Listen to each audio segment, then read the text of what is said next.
ذرا تصور کریں کہ آپ اپنے کمرے میں لیٹے ہوئے ہیں اور آپ کے ارد گرد آپ کے گھر والے بھی کھڑے ہیں، اور پھر ایک لمحے میں آپ کو احساس ہوتا ہے کہ اب آپ کی واپسی ممکن نہیں رہی اور دنیا آپ کے ہاتھوں سے چھوٹ رہی ہے، اور آپ محسوس کریں اس چیز کو کہ جب آپ کو پتہ لگ جائے کہ آپ کی زندگی کا صرف 1 منٹ آپ کے پاس باقی رہ گیا۔ سورہ کاف میں اللہ تعالیٰ فرماتے ہیں کہ موت کی جو بے ہوشی ہے وہ حق لے کر آ پہنچی ہے تمہارے پاس، اور یہ وہی دن ہے جس سے تم بھاگا کرتے تھے۔ صحیح بخاری کی حدیث ہے، اللہ کے نبی فرماتے ہیں کہ موت کی بڑی سختیاں ہیں۔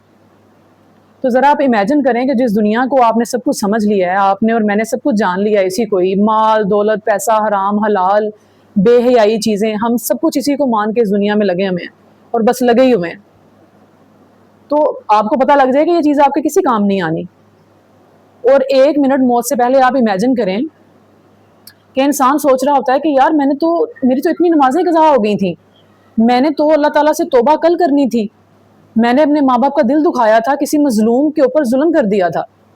اور کسی بے آسرا انسان کو میں نے بہت ذلیل کر دیا، تو کیا کیفیت ہوتی ہوگی؟ اس کے بارے میں بھی اللہ کے نبی فرماتے ہیں کہ مومن انسان جو ہوتا ہے اس کے لیے فرشتے خوشخبری لے کر آتے ہیں، اور جو غافل انسان جس نے ساری زندگی اپنی غفلت میں گزاری ہے اس کے لیے جو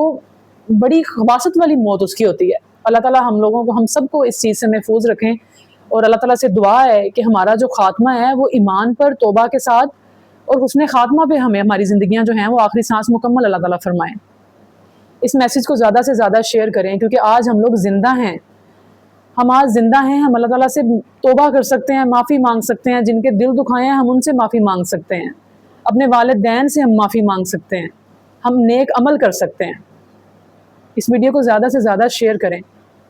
اور اپنے کمنٹ کے ساتھ اپنی رائے ضرور دیں تاکہ ہمیں آئیڈیا ہو سکے کہ آپ ان چیزوں سے کچھ سیکھ بھی رہے ہیں یا نہیں۔ جزاک اللہ خیر۔